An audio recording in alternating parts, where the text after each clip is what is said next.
Hi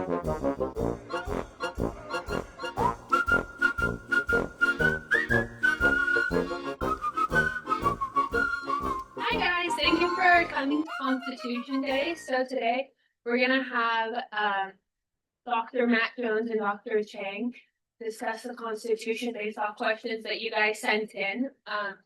So we're really excited for that, and we're very appreciative of both of them for coming to this. Thank you to both of you. So yay, Constitution Day! Yay! All right, well, hello everyone. Welcome to Saracoso's Constitution Day event. So each year on September 17th, we remember the signing of the US Constitution in 1787. However, today is not simply about looking back. The Constitution is more than a historic document. It's a framework for understanding power, rights, and governance in the US, and it raises questions that are very much alive today. For example, what is a constitution? Is it simply a set of rules on parchment, a set of principles? For example, how does the US Constitution compare to constitutions in other countries? We'll also explore tougher questions. Is the Constitution brittle or flexible enough to endure? Should we focus on its flaws, revere it as perfect, or somewhere in between? These are exactly the kinds of questions Dr. Matt Jones, our social sciences faculty chair, is here today to tackle in today's Q&A. Whether you're curious about historical lessons, current debates, or the big picture role of the Constitution in 2025, this is your space to ask, explore, and think critically together. So to that end, we'll have some student questions that we'll get to today. So thank you for joining us. Okay, let's get started. Okay.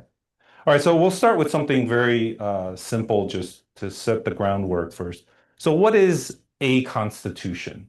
What is constitutionalism? So, and maybe, is there a third part of this? Is there a difference between how constitutions are conceived of or practiced in the US and other countries? Yes. Okay. So, kind of. There's going to be a lot of kind of. So before I answer this, I just want to acknowledge that I'm very, very happy that my good friend Alec Griffin is here. I really hope he finally learned something, so that he could be less wrong all the time. Okay, so at any rate, but yeah, so what is a constitution? So one of the classic ways of going about this is to compare the American Constitution with the British Constitution. Classically, conventionally, I should say, the American Constitution is this written document that was signed in 1787 and kind of argued, debated in the Philadelphia Convention for over the summer, whereas the British Constitution is considered an unwritten constitution. That's not true. It's actually not an unwritten constitution. It's just not all written down in one place. So it actually is the British Constitution is a combination of, for example, the Magna Carta, the British Rights of Man, and like a disparate amount of documents that have become so established in the law that Parliament cannot just remove them. So in other words, technically Parliament can pass any law it wants to, but if it tries to, for example, violate the rights of man after the Glorious Revolution, the documents in the Glorious Revolution or the Magna Carta, it would be considered illegitimate, even though technically it can do so. So a constitution is really what we consider to be the foundational law. It's the higher law in the sense of it is the law that if you violate that, then the government really violates the thing that set it up in the first place, the thing that gives it legitimacy in the first place. So we just wrote ours down. But even with ours, there's parts of our Constitution. So there's a difference between large C Constitution and small c Constitution. Large C is the actual document. That's the title, right? Small c is all of those principles and like established traditions and kind of principles that become attached to it, that have become part of the small c Constitution, the principles by which the people kind of look at it and say, if government violates that, then we will then it's kind of violating its reason for existing. So for example, a classic one is going to be the right to privacy. Nowhere in the written constitution is there a right to privacy. But the idea is that's part of the small c constitution. That even though it's not in the written document itself, the right to privacy is this kind of like principle that, as the court said, emanates from the penumbras. You know, a lot of people make fun of that, like that's poetry, not law. But it's trying to essentially say that's part of the small c constitution. And let's be clear, one of the things that people get really upset about is when the government seems like it's violating your right to privacy. Stay out of my bedroom, stay out of my relationship, stay out of, you know, whatever, my store or something like that. So a constitution really is like these set of principles and setting up of the government and the boundaries of government that allows the people to consent to government authority, whether that's in one document, multiple documents, or in principles that essentially the government can't violate. So it's a set of rules, principles, but it's also limits, right, on what the It's government definitely limits. can or cannot do, right? Absolutely. Okay. These limits don't always have to be direct limits, like you can't do this. Madison famously doesn't believe the Bill of Rights should exist. He doesn't believe it because as soon as you tell the government you can't do this, the government thinks I could do everything else but that.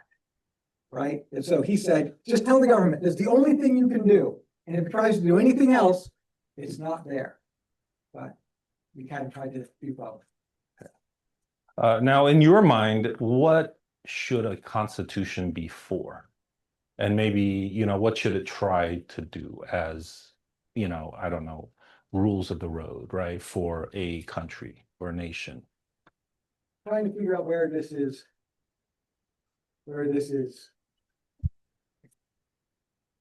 I guess I'm trying to figure out the intention. Is this one of those student questions? Is somebody trying to trap me? No. Okay.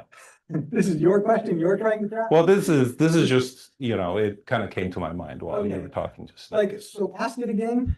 Okay. So what is a constitution for? What is the purpose of a constitution? I mean, okay, it's rules and principles, but whose rules, whose principles, who's deciding we need a constitution for what, Okay. right? Well, I'm going to give you a very American answer. Yeah. And it's not only an American answer, a very kind of Anglo-politics answer, going back to England, Magna Carta, all of that. And I can't really answer, you know, outside of that very well. So for our system, that's why the Declaration of Independence is considered the soul of American politics and the Constitution the brain, right? Because the Declaration says exactly that. When it says all men are created equal and endowed by their creator with unalienable rights to life, liberty, and the pursuit of happiness, which we now know, which we then knew was the pursuit of property.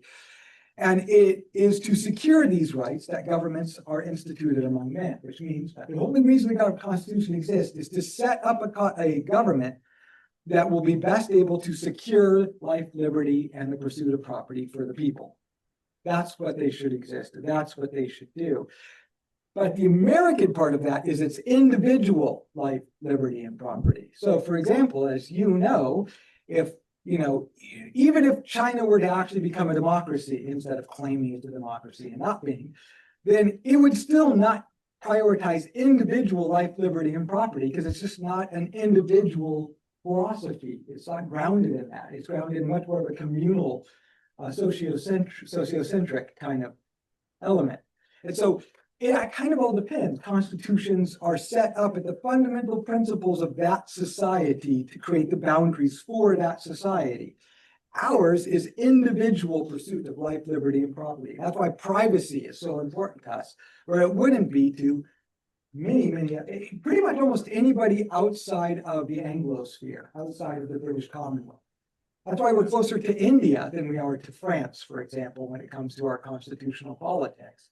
India believes in the right to privacy, whereas France doesn't necessarily. That's why in France, they actually prosecute and put comedians in prison for making off-color jokes, whereas in India, they don't. And here we don't either, even if they're not funny, you know. Yeah. So. And that's not a crime. It's not a crime to not be funny. Right. Well, actually, interestingly, in the case of, say, Japan, right, or some other East Asian countries in the 19th century, when confronted with Western imperialism, right, a lot of them started to actually write their own constitutions, and their whole, and for different reasons, right? I think it's this kind of syllogism that they adhere to, which was Western countries are powerful, Western countries have constitutions. Right. Therefore, if Japan, for example, wants to be powerful, we should have a constitution, right? But it's very much kind of state-centered, right? Basically on central government action, right? As national salvation, rather than for preserving kind of, Right. or limiting yourself from the tyranny of the government, right? Or That's protecting your own rights. That's actually really good, is the idea that the kind of Anglo constitutions conceive of themselves as bottom up, whereas the government serves the people and protects, secures the rights of the people. Whereas the kind of East Asian constitutions see themselves as top down, where the constitutions actually make the government more powerful and capable of achieving success in the world. Yeah, that's pretty good. And that's why, Japan is a democracy, but it's like this top-down democracy where that the people themselves even accept, where they're kind of like, yeah, no, you do the ruling and we just expect you to rule us well. Whereas in America, we're like, you do the ruling and then we'll be looking over your shoulder constantly and with ready to riot or protest or anything else if we think that at all you're doing it badly. Yeah. Yeah, I think many East Asian countries are probably a lot more comfortable with kind of a more powerful centralized government. Americans are not very comfortable with power. Yeah. Okay, moving on to questions about the concept of originalism. Okay, so this is a student question. So, is there a single original understanding of a single constitutional text? So, for example, here, is the Constitution taken literally or is it interpreted? If it is interpreted, how much of it is interpreted? Okay, so let's just go ahead and dive into the most controversial and fundamental part of all constitutional politics. Sure, why not? Where do I even start? So this is good. I mean, we'll start with the kind of the tropish element. Is the Constitution a dead document or a living document? This is a stereotype. Most actual serious scholars of originalism or interpretivism, do not really think of it in terms of dead or living document. Scalia didn't believe it was a dead document, and Ginsburg didn't believe it was like a living document in the sense that it is, infinitely malleable to whatever they want it to be. The question becomes, it's all constitutions are words, are language, and language is a very imperfect vehicle for presenting principles, concepts, and rules. And so how do we actually interpret, especially vague words? Constitutions, when you're talking about principles, constitutions use words, things like, for example, cruel and unusual punishment. Well, what counts as cruel and unusual punishment? If, one person's cruel and unusual punishment, right? Country music, Taylor Swift. So might be somebody else's, essentially, I don't know, artistry or something like that. So how do we deal with this? They specifically use cruel and unusual punishment so that there is some sort of, it's creating a principle without creating a hard line. This kind of thing that it gets to change over time as the culture changes over time. There has to be some consensus to these legal principles. If it's too rigid, then we lose faith and the Constitution loses legitimacy because we just kind of say it's anachronistic. It's an archaic document that's no longer applied. But if it's too loose, then it's really not a law at all. Then if it can be interpreted in almost any way, it's not a law, and we're giving 9 life tenure unelected judges the power to rule if we become an oligarchy. So how does this work?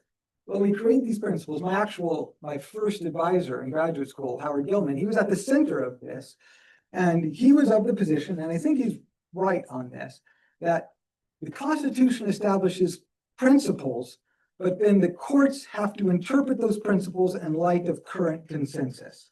But they can't go outside of the bounds of that current consensus. And where the boundaries of the current consensus are is the primary disagreement between liberals and conservatives on the court. And sometimes the Constitution is more specific and sometimes it's less specific. But like, where are those boundaries? The originalist position is really kind of more along the lines of, in order for law to mean anything, we have to understand what the words meant when they were written. Because you can't just infinitely interpret the law. Otherwise, I'll give you an example, a current example, and I'm using this, I'm trying to remain kind of objective here, but I'm using this because it is the best current example. For example, Trump declaring that he can institute tariffs. Like, where does he get this? He interprets the National Emergencies Act in a very kind of incredibly flexible way to essentially say it's giving me the power to institute tariffs. The Supreme Court just ruled, no, it doesn't. That it means, not the Supreme Court, federal court, circuit court just ruled, no, it doesn't. It has, Congress meant something when it said this, and you can't just interpret it any way you possibly can. Otherwise, there is no boundaries to whatever government can do. So we have to have something that really creates these boundaries. And so original interpretation is one clear way of doing it when it's clear, right? But we can't just kind of say, well, it's only what they said, because sometimes cruel and unusual punishment is just a principle that was designed to mean that. For example, you could do public hangings when it was originally put forward, and now you can't, right? Well, okay. Well, I think that gets us to this question then, right? So we're talking about the Supreme Court interpreting the Constitution, right? What it's supposed to mean. And then there are also amendments to the Constitution, right? So here's a question that I'll ask from a student. So, and then I'll just actually make some comments around that, and then you can answer it. Can you foresee any new amendments being added to the Constitution within the next 5 years? And what do you think may or should be added? So, and then there is another one actually, or do you believe we will ever get to a point where amendments and clauses render the original Constitution a ship of Theseus? Are we already at that point? So I guess my thoughts around that are, right, I mean, when you go to the Supreme Court for an interpretation, maybe it's also time that you amended the Constitution, right? If you go to the Supreme Court all the time, that makes it less likely that we'll want to amend the Constitution because it's so hard. And then it's kind of a, kind of spiraled down, right? We won't pass amendments anymore. So maybe you can just maybe respond to those two questions first. Can you foresee any new amendments being added? What do you think should be added? And then also, do you think too many amendments will render the original Constitution kind of, no longer the original, right? But the ship that's been had all its parts replaced. Yes, very, very poetic imagery there. Okay, so let me start with, probably one of the more common critiques of our Constitution is how hard it is to amend. It is very hard to amend. And part of the reason why we have this argument between originalists and interpretists, dead document, living document, is because it's so hard to amend. It's not like because it is so hard to amend, we have 27 amendments, right? So India, for example, has 90-something amendments. I think they're over 100 now. So they have a lot more amendments because it's a lot easier to amend. Well, but just because ours is hard to amend doesn't mean we're just kind of like, oh, well, I guess we'll just live under this kind of as is document. What happens is we kind of creatively try to get the court to interpret creatively in order to get around how difficult it is to amend. Whereas in India, the Supreme Court, unless out of extraordinary circumstances like Indira Gandhi's emergency rule, it generally says, no, you go back to Parliament because Parliament can amend this. So don't ask us to do what Parliament's going to do. Like, don't try and make us the controversial bad guys. So for example, in India, the court never would have kind of ruled on something like abortion or Roe v. Wade. It never would have said, oh, look at this really controversial issue that's dividing the country. Let us step into that and try and settle the issue. It would have said, hell no, you go to Parliament. That's their job to be hated, not our job to be hated, right? Whereas our Supreme Court comes in and they're kind of like, we can do this. And they sucked at it. They sucked terribly. Roe v. Wade did not settle the issue. We know for a fact that the Burger Court was literally trying to come in and saying, us people in robes, we will come in and we will say, this is the proper way. And instead, what happened? Literally, the Christian right was birthed because of it. Like, literally, a group of people who were outside of national politics came roaring back into politics, and abortion becomes like one of the primary issues in politics for, I don't know, half a damn century. Right? And so it's just like, why did we do that with our court? Because we've kind of started to view our court as this kind of like Republican schoolmaster, small r, Republican schoolmaster, right?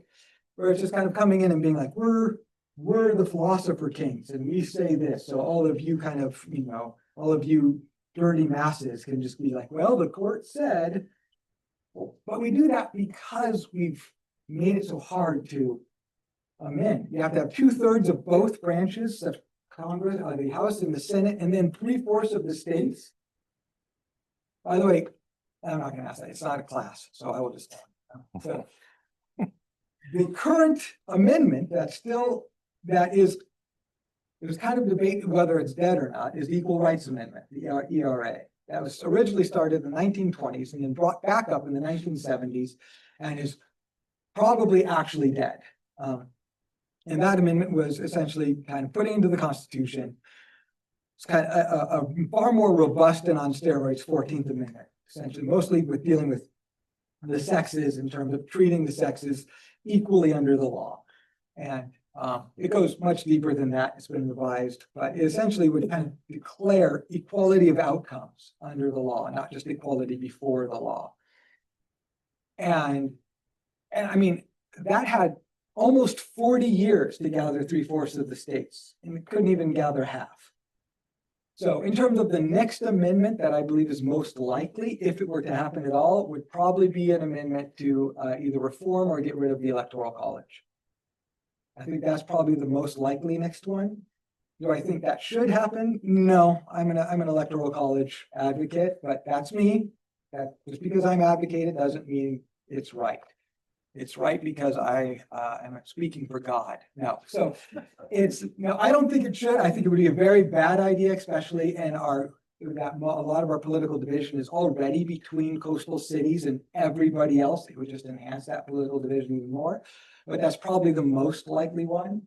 Which one do I think should be put into it? I don't see any way of answering that without like revealing too much of my hand. So. And by the way, I think in 1968, 80% of the American public were in favor of abolishing the Electoral College, right? And I think maybe in 1969, Congress, or the House at least, passed, right, a bill. Yeah, there's actually to 28 abolish it. states right now have their own amendments to their own constitutions, which say that they will use proportional representation for their electors, but only if a majority of all the other states already have proportional representation. So you have like this holding pattern where all of these states are a lot of states are kind of saying, we'll do it if everybody else does it, but we won't do it beforehand. And nobody's willing to kind of Go first. And that's exactly, we have 2 states that actually do that.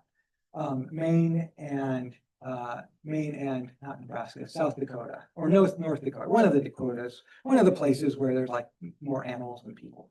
So, but that's probably the most likely one. The funny thing is, the support for getting rid of the Electoral College shifts over time depending on which party has an Electoral College disadvantage. So when the Democrats had an Electoral College advantage, they were like, hey, let's go this way. When the Republicans were more like the populist centers, like when New York and California were red states, they were far more like, hey, maybe. And now the Democrats are on the reverse because the Republicans have really a massive advantage in the Electoral College right now. So. Well, so to get back to this question about, will we get to a point where there might be too many amendments, right? Do you think that's possible? I mean, I know we kind of. Yes, it is absolutely possible. Having too many amendments. Okay, let me put it this way. I think what's more possible is trying to find the sweet spot between too hard to amend and too easy to amend. If it's too hard to amend, the court becomes essentially an oligarchy, and our Supreme Court is becoming more and more of an oligarchy, right? That's why, what's the most vicious battles we have in politics? Nomination of Supreme Court justices. Like, why? Because we view kind of president and Congress, the Senate, as the most important thing they do is establish these life tenure philosopher kings to put on there. And these justices kind of represent the way the country's going. We put a lot, they almost become like messianic figures in a way. So either Christ or Antichrist, political Christ or Antichrist, depending on who they are. That's why Kavanaugh, it was such a vicious battle. Going back to Thomas, Justice Thomas, that was a really vicious battle as well, kind of because of this. That's because it's too hard to amend. But if it's too easy to amend, like Brazil's, which is just a vote of the legislature, then it doesn't really mean anything. Then there is no higher law. Then there is no boundaries for this legislature. And what we actually find is people don't respect, we actually lose even more unity because there's nothing that they can kind of agree on or even argue about. Like, it's much better to have these arguments about what the Constitution says than to just not believe the Constitution really means anything because there's multiple amendments being proposed every year. So where's the sweet spot for that? We don't really know, but it is absolutely possible to have too many amendments because then there's no Constitution, really. Well, that gets me to this question. So you mentioned this earlier, right? So why is the Constitution so hard to amend, right? States amend their constitutions all the time, right? So here, for example, you mentioned Article 5, right? Approval of 2/3 of each House of Congress plus 3/4 of the states. For example, here, the founding generation ratified the Bill of Rights in 1791, and then they passed two more by 1804. Over the next 221 years, only 15 more amendments were added, and about 12,000 were formally introduced in Congress. Right. That's pretty low. So why is that, aside from Article 5? Right. Well, and it's even worse than that because there's actually only 13 amendments that are actually really kind of still amendments, because two amendments were, one was, of course, an idiotic amendment to try and deny me whiskey. And then the other amendment was getting rid of that idiotic amendment to try and deny me whiskey. So those kind of cancel each other out. So there's really only 13 amendments afterwards. Yeah. So what was the rest of your question? I was thinking. So why is it so hard?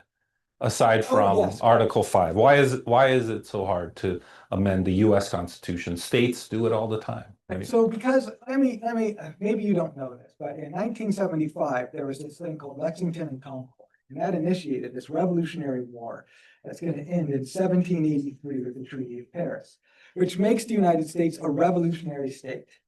So we're not a homeland state like France is a homeland state. We're a revolutionary state. Like some of our biggest battles in American history have been, what is an American, right?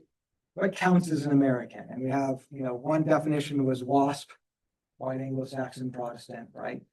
Basically white people who get cancer easy, and we go to Protestant churches. So, and then there was multiculturalism. The idea that that's whenever anybody, Obama or other sorts of people kind of say, we are an immigrant nation. What they're really saying is that America is a homeland for immigrants, right? We're trying to define what it means to be an American.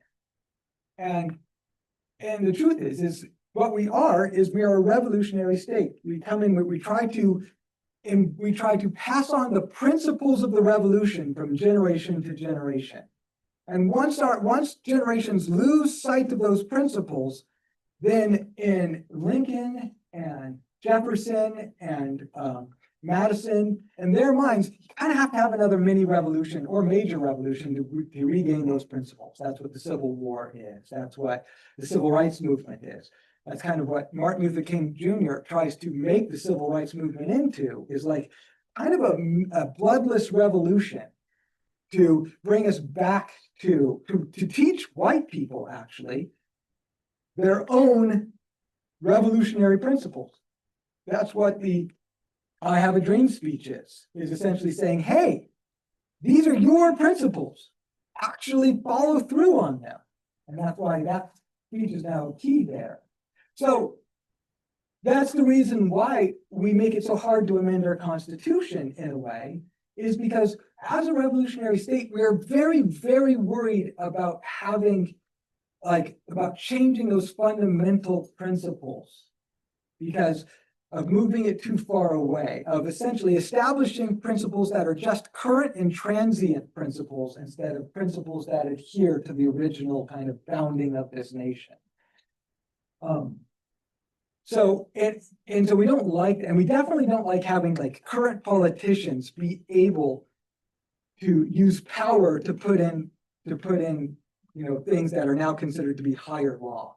We like separating higher law from essentially like dirty law, like corrupt law, the law of power.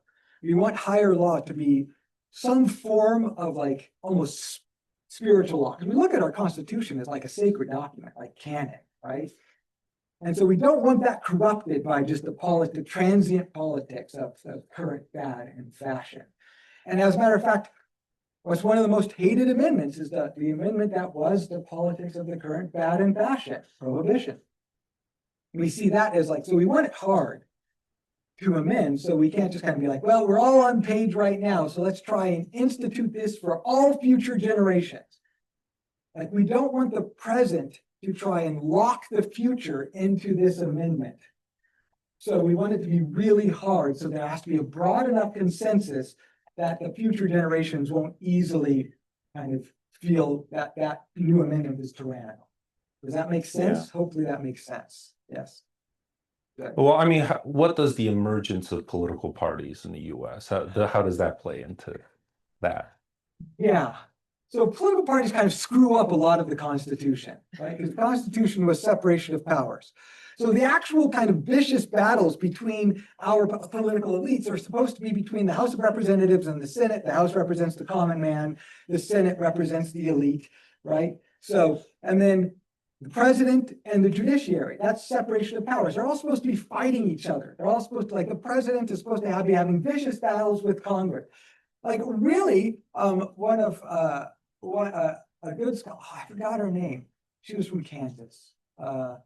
And I remember me and my buddy and I have a PhD. So my buddy and I, she took us out to lunch, and because we both disagreed with her argument. And she was very gracious, and she bought me food, so of course I love her.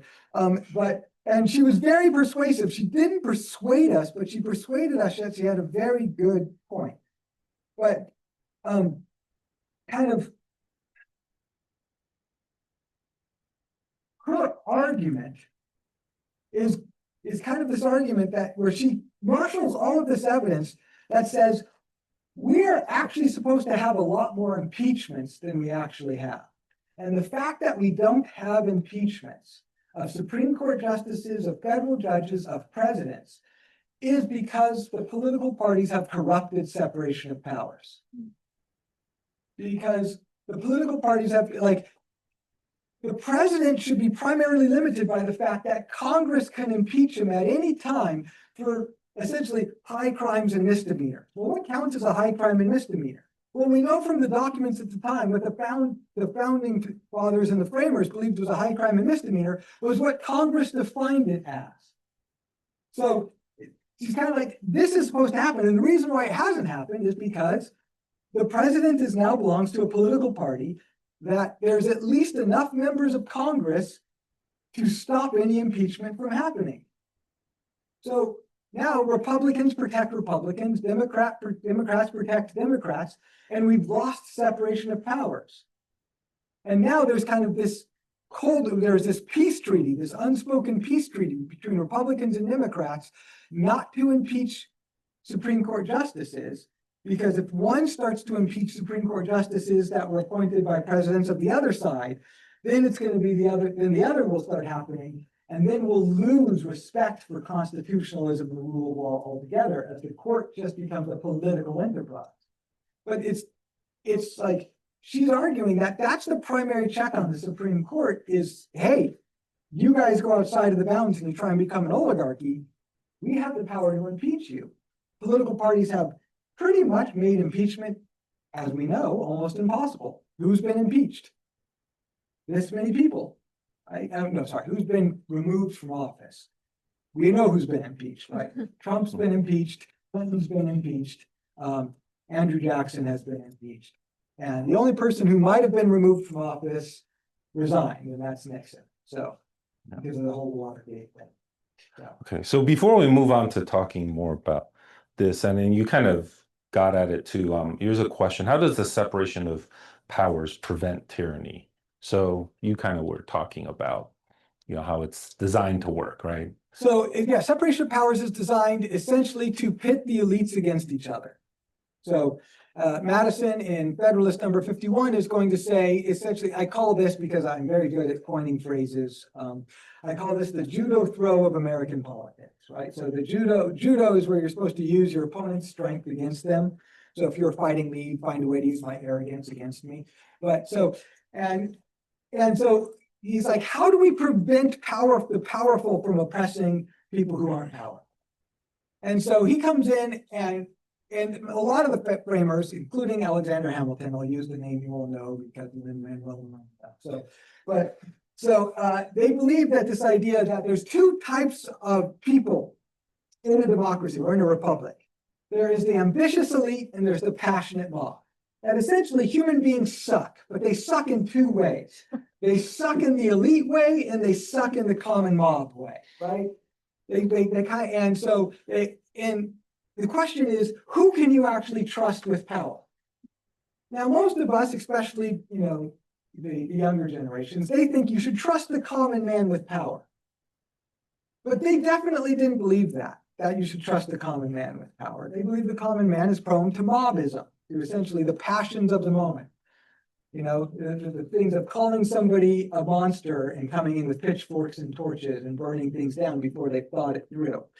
That the elite are far more easy to control. And the elite are far more easy to control because the elite have the thing that makes them the elite is also the thing that you can use to control them, their ambition. Who do the elite compete against? They don't compete against the common man, they compete against each other, right?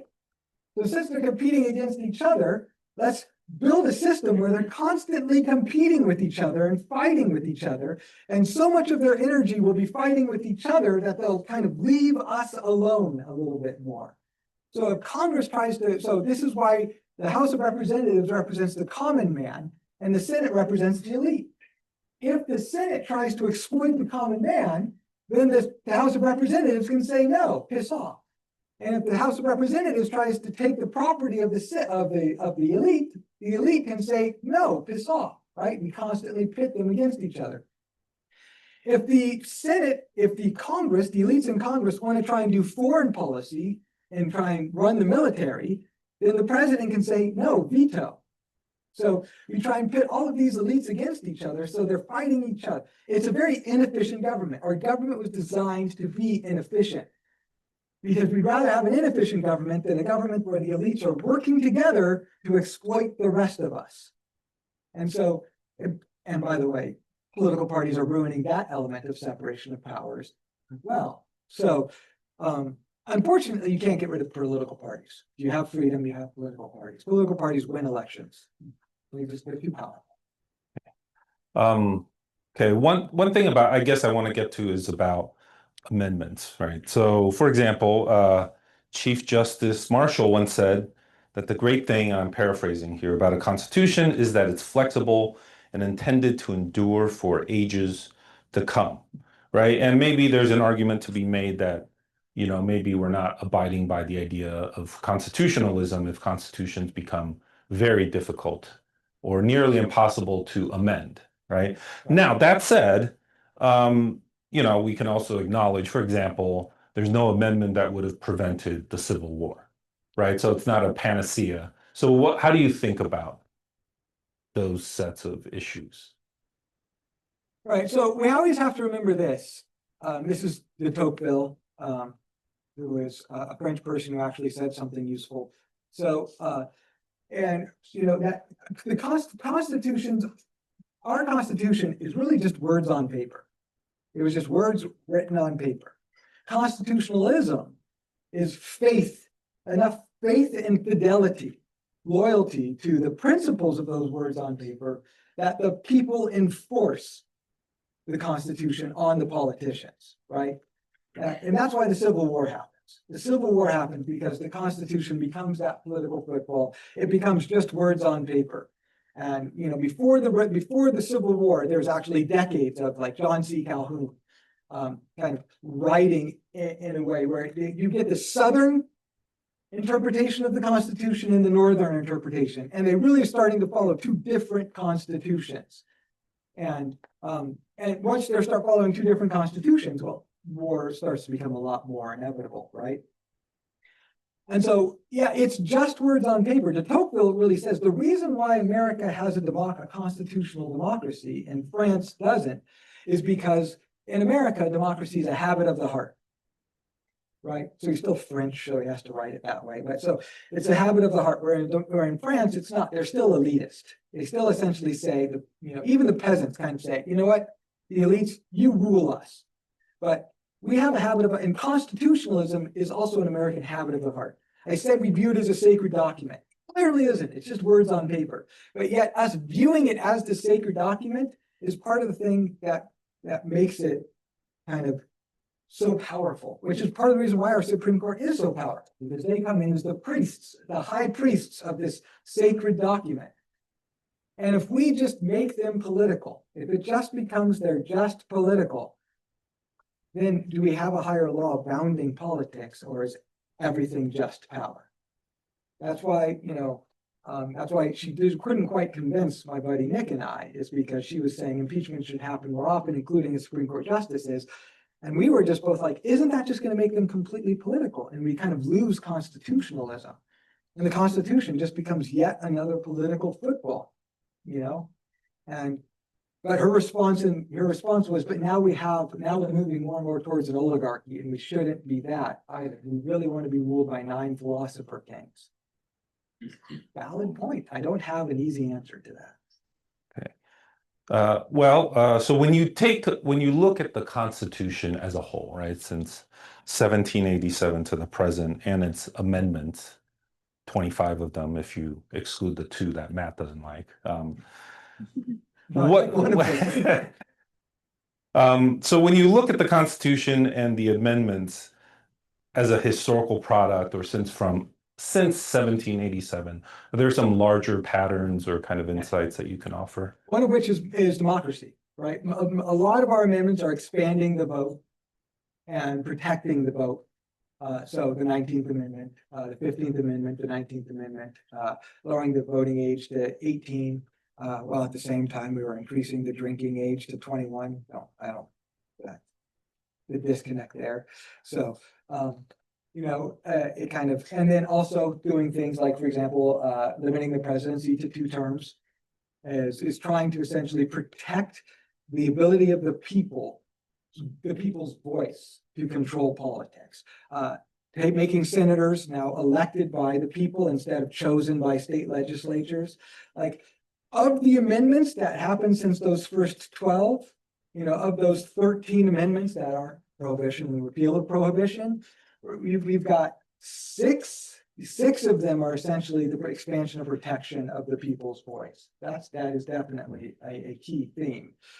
The other key theme is moving towards a national politics instead of a regional or state politics. Things like the income tax, right? So the things that are essentially saying in a modern world where America is now a superpower, and industrialization means that businesses aren't located in just one state anymore. We need a bigger federal government that has more ability to project the people's voice abroad, and to regulate businesses that no longer exist just in one state, but almost in every state. And so that's why the income tax happens now. That's why we have, we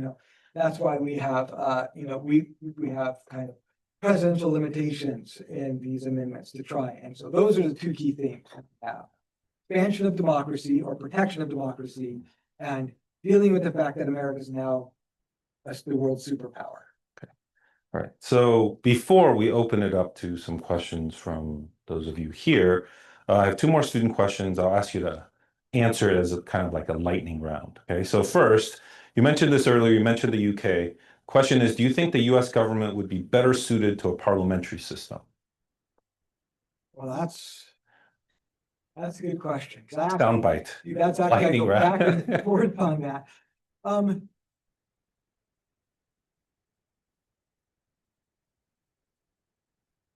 Yes, maybe. That one's hard. The thing is that the parliamentary system frequently has parliamentary sovereignty, where Parliament is sovereign, not necessarily the people. So actually, I'm going to reverse that. I'm going to say no, I don't think so. This is a really hard one. I mean, do we want to get rid of separation of powers? You know, that's kind of, do we want to? And one way a parliamentary system definitely holds people accountable more. You know exactly who to blame. The prime minister's party definitely is who to blame. Here, we don't know who to blame. Everybody gets to blame each other. Like Congress goes to Supreme Court, won't let us. The president says Congress, everything's, you know. Right. Or you take everything to the courts. Exactly. Yeah. Whereas in a parliamentary system, the majority party in power, you know exactly who to blame. So in that sense, it is better. I just don't know if Americans could handle a parliamentary system. I think gradually moving towards it, in the end, perhaps it would be better. Okay. All right. So second lightning round question. This is longer. In August, this is from a student. In August, a federal court declared that any attack on the Israeli flag is now legally seen as discrimination toward the Jewish identity, not a political protest of the Israeli identity due to the Magen David. This has never before been applied to other flags which showcase religious symbols such as Saudi Arabia, Iraq, Iran, Afghanistan, which we've been allowed to criticize and desecrate due to the First Amendment. Is it dangerous to make such exceptions, and is this unconstitutional? So now you're the oligarch of one, the dictator. You answer this question. So clearly, whichever student wrote that probably writes like 1,500 word answers to like a 300 word homework question. So, so the answer is, if I'm guessing where they're going with this, yes, I agree, it is a problem. And the Supreme Court is probably, not probably, I give it 95, like probably 19 times out of 20, the Supreme Court kind of strikes that down. If it becomes a ripe point. If it's just one appellate court, probably not going to go anywhere. But there is still a strong movement, and it is growing stronger. President Trump and his supporters represent this. And this is going back to that idea of, you know, should it be constitutional to burn the American flag? Free speech, the Supreme Court says free speech says yes, it is a symbolic protest. You're protesting. But there is even on the court, there is a movement out there that says, hold on here, there's a difference between political speech and speech when we're really talking about something like a sacred national symbol. That a flag is not just like, you know, stars and stripes and cloth, but a flag is this maypole, like this sacred symbol that unites society. And without something like a flag, we lose the Constitution, and then we lose free speech itself. Right? That the First Amendment depends on a Constitution, which depends on national unity around the principles around the American flag. And so the flag is actually kind of like precedes the First Amendment. So for the First Amendment to protect itself, it has to do that. Now, the reason how that answers the question that this random student, who I don't know who it is, asked, is the way that happens is because this overall idea that flags are sacred symbols, and that we should be careful around those sacred symbols the same way we should be careful around any religious. No matter what people think about freedom of speech, we all get a little bit uncomfortable when somebody is publicly desecrating a religious symbol of another group of people. It just feels a little bit like, you know, sometimes it's like, yeah, go ahead. Especially if it's Christians with Christians, because you kind of be like, well, it's okay, we can criticize ourselves, right? But, you know, most of us, including me, if somebody were out there taking like pictures of Muhammad and desecrating them, we'd probably get a little bit uncomfortable. We'd be like, you know, maybe offending this group of people who isn't us. Like we can offend family, but offending people outside feels like a bad etiquette, right? And so this becomes a problem. And yeah, you can, but then the problem is what we consider sacred or not kind of depends on what we consider to be our ally or not, or against us. That creates that us versus them. And so to a certain extent where we see Israel as us and other countries as them, like would we do the same thing with the Russian Federation flag? Probably not. And we probably have justifications for doing so. Like, you know, when you guys get rid of Putin, we will respect your flag. Would we do so with for example, the CCP's flag? You know, it's like, I get it, it's China's flag. You know, probably not, right? So so you can't pick and choose this. I would say that it would be more legitimate. Clearly, this lightning round wasn't very lightning. But so I would say that it would be more legitimate if you passed this thing that said all flags are these sacred symbols. But if you just do it with one, you've kind of undermined your own argument by doing so. Yeah. Okay. Okay, so we have time for a few questions from the audience here. Anyone have any questions? Okay, good. So the Constitution, it says our rights in this country as an American citizen are life, liberty, and the pursuit of happiness. Why do people believe they have more rights above these? For example, healthcare, housing, and education. And why do people expect these things to be given to them for free? Oh, okay, that's an excellent and biased question. So, but it's an excellently biased question. So, because, okay, so Isaiah Berlin, okay, so Isaiah Berlin he's going to posit the difference between positive rights and negative rights. And he's going to say that human rights are negative rights. Negative rights are freedom of speech, right? The government doesn't have to give you a platform from which to speak, but they can't stop you from providing a platform for yourself, right? So same thing with things like, you know, Second Amendment, the right to bear arms. Like, government is not supposed to stop you from, and this is constitutional jurisprudential principle, from owning weapons that are in common usage. If there's a good chance it can be used against you, you get to own it to defend yourself from it, right? But government does not have to provide you with those common weapons. Does that make sense? It's a negative right. It can't stop you from getting one for yourself, or since we're in Ridgecrest, 13 or 14 for yourself, but it doesn't have to provide one for you. Okay? Positive rights are things that you demand government or the community provide for you. Isaiah Berlin's going to say positive rights are dangerously tyrannical. Because if you have a right to housing, then you have the right to demand that other people use their time, energy, and money to provide you housing. You're essentially asking government to take by force what you couldn't provide for yourself. Got it? Got it. However, in a modern society, especially post-World War I society, this idea of Western civilization being associated with taking care of everybody to a minimum level has become a growing concept. This idea that freedom just isn't the ability for you to provide for yourself, but it's actually making sure you have the minimum amount of resources to make viable choices. Does that make sense?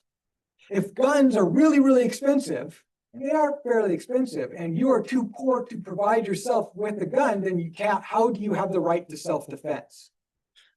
Right? If we just say self-defense is you can provide yourself with a gun because the gun might be used against you, but you're too poor to use a gun, whereas somebody else has 13 guns and better guns, then do we really have an equal right to self-defense?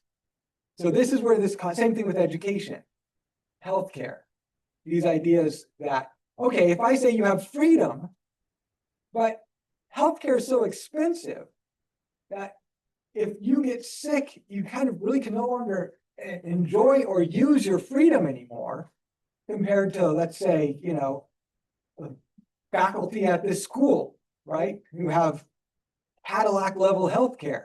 So then do we really have the same level of freedom? So what happened is after World War I, the ability to have minimum level of resources, education, healthcare, the basic needs, became associated with democracy and freedom itself. Isaiah Berlin would still say that's dangerous But then there's critics who would say, but that's a modern world. So does that answer your question? In a way, yes. So it's not necessarily that they think they deserve more rights. It's more where they kind of say, we should have the right to these two, essentially the basic fruits of society. Even if redistribution has to be used to give us those basic roots of society.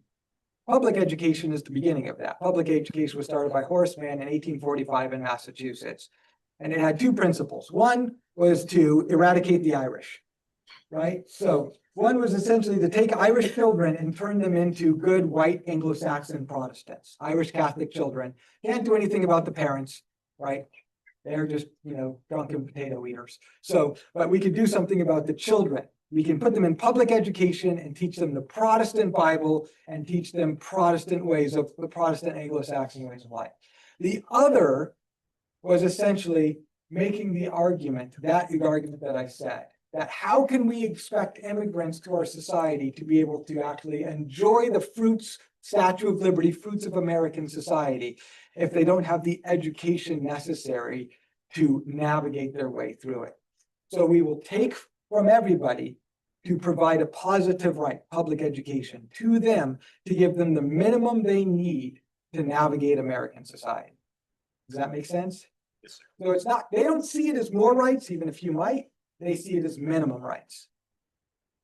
The danger is, once you give them minimum rights, there's always going to be a faction out there demanding this, right? So for example, if we have a right to health care, then there's going to be a faction out there kind of saying my right to chiropractic, or my right to, acupuncture, or my right to something that is considered kind of more on the margins of healthcare is so fundamental or minimum that the rest of you should pay for it. And now we get this battle of power over each other. Okay. Go ahead, yes. Bit of a mean question. I'll give you a mean answer. Do you believe that the right to privacy should be enshrined in the Constitution, or do you think it's applied enough that it's okay?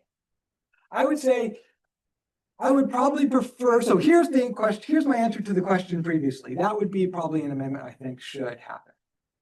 Because I think right now, because it is, I don't think it's going away. But I think that because it is essentially emanates from the penumbras, that we don't have a clear set of understanding of what privacy is, and different courts can define privacy differently. If we have an amendment that creates much more of a clear concept of privacy, we limit the Supreme Court's ability to kind of do so. Does that make sense? Because we have part of the big difference between liberals and conservatives is over privacy. Liberals want to expand privacy to encompass a lot. Conservatives want to narrow privacy to encompass very little. If we have an amendment, we can get more of a clear set of boundaries around it. Okay, well, thank you for that question. So thank you all for joining us for Constitution Day, and keep asking questions of him. Can I ask one? And Can I ask in Zoom? okay, Go ahead, Alec. Yeah, so thanks for this. This has been awesome. A couple things. One, to the prior student's question about healthcare and education, would the preamble mentioning general welfare tie into how that's also interpreted? That's the first part. Second part is, do you have any critiques of the Constitutional Convention itself, where the 55 elites, without John Adams and Thomas Jefferson there to help with that process, do you find critiques with the convention itself? Okay, so fine, good questions. So the first question about the general welfare, it does not give any rights. And the reason why it doesn't give any rights is because that is tied, and if actually I have it up here. So if we look at the preamble, we, the people of the United States, in order to form a more perfect union, establish justice, ensure domestic tranquility, provide for the common defense, and promote the general welfare, and to secure the blessings of liberty to ourselves and our posterity, do ordain and establish a constitution for the United States of America. Nothing in that preamble directly gives any rights. What it's saying is that the reason we are creating this government is so the government, through its legislative law, its statutes, can provide for the general welfare, promote tranquility, ensure establish justice. So what the preamble does is it says those positive rights that we're talking about, public education, welfare, all of those things, they can be given by Congress, by legislature, but they are not enshrined by Constitution. They are legislative rights. They are not constitutional rights. And so, so that would be my answer to your first question. To your second question, I would say actually, no. Yes, it is 55 elites, but there is a ratification process with probably the most widespread public debate that has ever happened in our history was during that 1.5-year ratification. So there was like more voices engaged in the ratification debate than like on a per capita basis than almost any other political, kind of political debate and consensus in our history. And so really we can't say that it is just a document of the elites because the constitutional conventions of places like Rhode Island, for example, really included a lot of common voices in order to do so. And so it's, that's Charles Beard's argument. And so this Jackson Turner Main's argument that it was this like elite document. But in terms of the Constitutional Convention, yeah. In terms of the ratification and sense, no, not really. Go ahead, Rachel, and then we'll be done. So you've already answered 3 of my questions. I had one more. Do you think the Second Amendment becoming a socially partisan issue is controlled opposition in a sense, as those more likely to possess the physical ability to rebel against tyrannical government are often in favor of defending the institution that defends their guns? Is that a concerning issue, as it is, even if unintentionally, undermining the Second Amendment? So is what you're asking this idea that that kind of like that the group of people who has the guns is the one trying to protect their guns, and that creates this disparity? I'm kind of saying that if we were to rebel against the government, typically the people who are most outspoken about wanting to rebel against a government aren't in favor of guns. So it's like there's an issue here because they're so tied to their political identity that is socially against guns that becomes like an issue. Okay, so this idea that, for example, the kind of the more revolutionary minded or rebellion minded left versus the right? And so, and it seems like the left is kind of starting to, in some way, some sectors of the left, right? So are starting to kind of distrust government more, but they're also not in favor of the right to bear arms. And does that create does that undermine themselves? They would believe not. So coming from their perspective, they would point to Martin Luther King Jr. and the civil rights movement. They would point to Elizabeth Cady Stanton and Susan B. Anthony and the women's rights movement, which were both kind of nonviolent, specifically nonviolent movements that were wildly successful if you look at it in one set of ways. And that rebellion and revolution doesn't have to be armed in order to do so. As a matter of fact, sometimes the best rebellions and revolutions are not armed to do so. But at the same time, there's also this other part where there's another part of that kind of more revolutionary left that is also, for example, the Antifa element, which essentially says, we don't believe in guns, but we do believe in arson. We do believe in kind of like, fiery but peaceful protest was the famous line where the reporter saying fiery but peaceful is literally public buildings are burning down behind them. And so part of your argument is, are you just eschewing one sort of violence and aggression for another type of violence and aggression? And that's a legitimate argument. And the left has always kind of struggled with that. The Weather Underground did not use guns, but they used bombs, right? The Environmental Liberation Front and the Animal Liberation Front, ELF and ALF, they didn't use guns, but they used arson, and they used improvised explosive devices. And so part of it is this argument like, just use the guns. And so the Black Panthers were much more like, we'll just use the guns, right? So there is kind of, I see where you're coming from, but the left you know, is like much more of an eclectic bag when it comes to its forms of revolution. We really should be done now. I'll go ahead, Tess, and then we'll be done, because that's 1:45. I wanted to say, do you believe that the Second Amendment, the right to bear arms, could be dangerously challenged if you try and separate guns from certain groups of people? Or try and change how people can acquire guns with mental health checks and such like that? This is a big thing, red flag laws, right? So red flag laws are its own mixed bag. Because in one sense, the red flag law kind of makes sense. Who commits most of the mass murder? People who really have some of these disorders, right? Something that kind of, some form of schizophrenia or that sort of thing. And so red flag laws, or people who are criminals anyways, people have demonstrated. The problem is there's a lot of people who kind of say, but are red flag laws going to be used equitably? Or are they going to be used essentially to deny certain groups of people, African-American males or others, rights that others get to have? Does that make sense? Because we already use felonies to say you can't own a gun if you have a felony. Well, who does that disproportionately fall on? African-American males.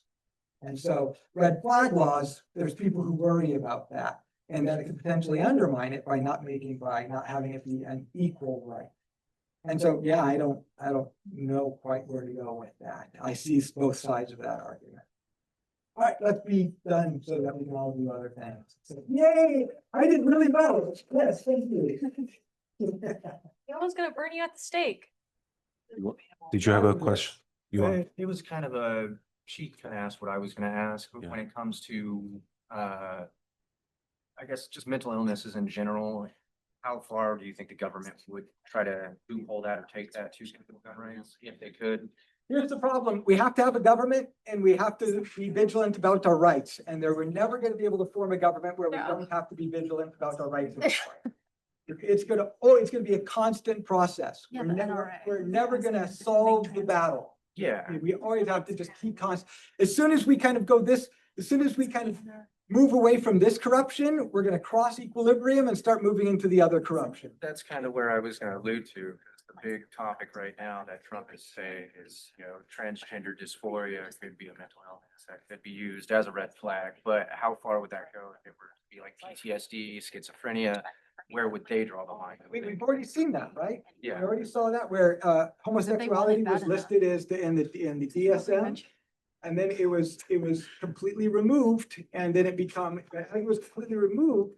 The idea was because it was once in the DSM, now we're obligated to correct our past mistake is to kind of celebrate. And if you don't celebrate, then you're one of those people who think it should be. And so we always have a tendency to overcorrect. We have to constantly be vigilant. Yeah. Makes sense.